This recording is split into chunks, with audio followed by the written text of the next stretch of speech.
اور اگر وفاقی حکومت یہ سمجھتی ہے کہ اتنا مواد ہے ان کے پاس کہ اس پہ پابندی لگا سکتے ہیں تو آپ قانونی راستہ اختیار کریں، ریفرنس فائل کریں سپریم کورٹ میں. لیکن یہ جب کارروائیاں ہوتی ہیں کہ اس طریقے سے آپ نے کر لیا اور اس طریقے سے کر لیا تو اس کے نتائج پھر ویسے ہی نکلتے ہیں جو ہم نے 92 کے بعد دیکھے ہیں. ایبسولوٹلی. اگر آپ اجازت دیں خواجہ اظہار الحسن صاحب، میں آپ سے جاننا چاہوں گی، ابھی آپ کافی سینڈوچ فیل کر رہے ہوں گے. ایک طرف اسٹیبلشمنٹ ہے، سادہ لباس لوگ چلے کہہ لیجیے دیں، دوسری طرف سر آپ کے وہ بانی ہیں، وہ قائد ہیں جو بات ماننے کو تیار ہی نہیں ہے. سر 24 گھنٹے کے اندر معافی نامہ بھی آ گیا، امریکہ کے اندر ایک اور زہریلی اینٹی پاکستان تقریر بھی آ گئی اور ساؤتھ افریقہ کے اندر بھی آ گئی ہے. تو مجھے بتائیے کہ آگے کا لاہ عمل یا آگے کا راستہ آپ کیا دیکھ رہے ہیں سروائیول کا؟ بہت شکریہ. دیکھیں، سب سے پہلی چیز تو میں یہ گزارش کروں گا کہ جب واضح طور پر ایک تقریر جو پہلی ہوئی، جو پاکستان میں ہوئی، ہم نے اسے ڈیناؤنس کیا، لا تعلقی کا اظہار کیا، معذرت کی، اور ہم نے شرمندگی کا بھی اظہار کیا. اور یہ صرف فاروق بھائی نے نہیں کیا، فاروق بھائی کے ساتھ پوری رابطہ کمیٹی تھی، پورے M P M N A. Yes yes absolutely, I know that. اب آپ بتائیں، اس کے بعد وہاں سے بھی بیان آ گیا اور یہ بھی طے ہو گیا کہ بھئی اس وقت ذہنی تناؤ ہے، اضطرابی کیفیت ہے، طبیعت ٹھیک نہیں ہے.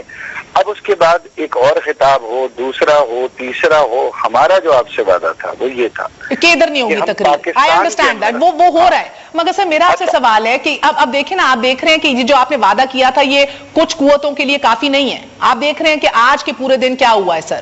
پورے کراچی کے اندر بینرز پھٹے ہیں، دفاتر، یونٹس اور سیکٹر انچارجز مسمار کیے، آفیسز مسمار کیے گئے ہیں. سو آبویسلی آپ کا یہ جو ایشورنس ہے یہ کافی نہیں ہے. تو سر مجھے یہ بتائیے کہ کیوں یہ فاصلہ آپ طے نہیں کر پا رہے بٹوین آؤٹ رائٹ مذمت، آؤٹ رائٹ لا تعلقی اینڈ ڈس ایسوسیشن؟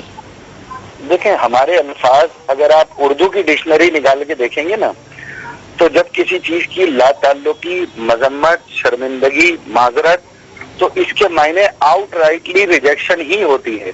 آپ کے پاس کوئی اور اگر اردو لغت میں اچھا لفظ ہے تو اگلی پریس کانفرنس میں اس کو شامل کر لیتے ہیں. لیکن جو واضح طور پر ہم نے ایک عہد کیا، ایک عزم کا آپ کے سامنے اعادہ کیا ہے، وہ یہ ہے کہ ہم نے جو تقریر اپنے قائد سے سنی، اس تقریر کے کانٹینٹ سے، اینٹی پاکستان سلوگن سے ہم شرمندہ ہیں. ہم نے اس سے لا تعلق. خواجہ صاحب بلیک اینڈ وائٹ میں، کیونکہ آپ کھری بات کرتے ہیں، آپ کھری بات کرتے ہیں، مجھے بتائیں کہ آپ کو لگتا ہے کہ آپ کے بانی ایم کیو ایم کے قائد ملک دشمنی پہ اترے ہوئے ہیں؟ دیکھیں، اب یہ تو قانون نے طے کرنا ہے. اب وہ قانون پاکستان میں بھی موجود ہے، وہ قانون لندن میں بھی موجود ہے. میری گزارش یہ ہے، ہم نے اسے سر اگر آپ یہ طے نہیں کریں گے تو آپ بین ہو جائیں گے. ادھر کی جو تاریخ رہی ہے، طے اب آپ کو کرنا ہے، آپ کس سائڈ پہ ہیں؟ میری بات سن لیں. ہم نے یہ طے کر لیا ہے کہ انہوں نے جو گفتگو کی وہ پاکستان کے مفادات کے خلاف ہے. ہم نے یہ طے کر لیا کہ ہم نے جو فیصلے کرنے ہیں ہم نے وہ پاکستان کے مفادات کے خلاف نہ سننے ہیں نہ ہم نے کرنے ہیں.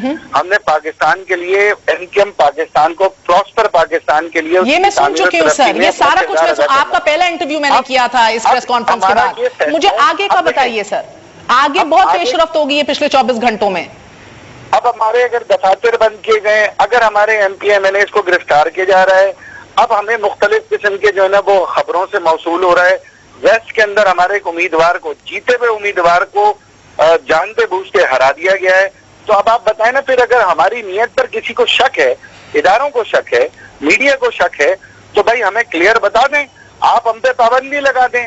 ہم اپنی نیک نیتی کے ساتھ پورے کراچی، پورے سندھ کے شہری علاقوں کے مینڈیٹ کو لے کے آپ کے سامنے اب کیا قرآن اٹھائیں، آپ کے سامنے کوئی ڈرامہ کریں ہمارے الفاظوں پر، اور پھر ہمارا عمل کیا ہے؟ آئیے اور آگے چلیے، ہمارا عمل بتائیے. نہیں، ایک منٹ رکیں. کے ایم سی کا الیکشن ہم نے جیتا تو ہم نے کون سے نعرے لگائے؟ پاکستان زندہ باد کے لگائے نا. کسی نے مرد آباد کے نعرے کو میں اب آپ کے ساتھ میں 2 گھنٹے کا شو کر سکتی ہوں. آپ پاکستان زندہ باد کہتے ہیں، آپ کا بانی ادھر بیٹھ کے مرد آباد کہہ دیتا ہے. سر آپ دیکھ رہے ہیں 24 گھنٹے میں امریکہ اور ساؤتھ افریقہ میں وہ کیا کہہ رہے ہیں، وہ آپ لوگوں کی زندگیوں کی پرچیاں نکال رہے ہیں. سر عامر لیاقت نے کہا میں مروں گا تو الطاف حسین کی وجہ سے نہیں ہے. اس کا مطلب ہے آپ لوگ مطمئن نہیں ہیں. ہم نہیں ہیں، کوئی اور قوت مطمئن نہیں ہے. آپ دیکھیں ہو کیا رہا ہے کراچی میں، کوئی قوت مطمئن نہیں ہے. اور نئی قوت اور اداروں کا تو کام ہے شک کرنا، وہ اپنا شک کرتے ہیں. تو یا تو آپ آئین بدل لیں اپنا سر، یا تو اپنا پھر بانی بدل لیں. ایک بات ہی ہو سکتی ہے نا. اب جتنے اینکر ہیں ماشاءاللہ 22 اینکروں نے ہمارے سامنے 2200 سوالات رکھ دیے ہیں اور 22 گھنٹے میں آپ چاہتے ہیں ہم سارے کام کر دیں, بالکل کریں گے. جہاں اچھا stay with me خواجہ صاحب, stay with me for a second, stay with me, stay with me sir. حافظ نعیم الرحمان صاحب, آپ ایج اولڈ, ایک سیکنڈ, stay with me خواجہ صاحب, stay with me. حافظ صاحب, ایج اولڈ آپ کا ایک ڈیمانڈ رہی ہے جو اب آہستہ آہستہ کچھ ایم کیو ایم پاکستان خود کر رہی ہے قبلہ درست, اور کچھ انفارچونیٹلی میں کہتی ہوں بدقسمتی سے ادارے کر رہے ہیں, جس کی وجہ سے یہ معاملہ مزید گمبھیر ہو جائے گا. کیا کہیں گے آپ؟ بسم اللہ الرحمن الرحیم. دیکھیے ظاہر ایک کنفیوز صورتحال ہے اور میں اس وقت اس پوزیشن میں نہیں ہوں کہ یہ کہہ سکوں کہ خواجہ اظہار جو کہہ رہے ہیں وہ بالکل ایسا کہہ رہے ہیں کہ جو ان کی زبان پر ہے وہی انہوں نے ڈیل کیا ہے یا وہی ان کی نیت ہے.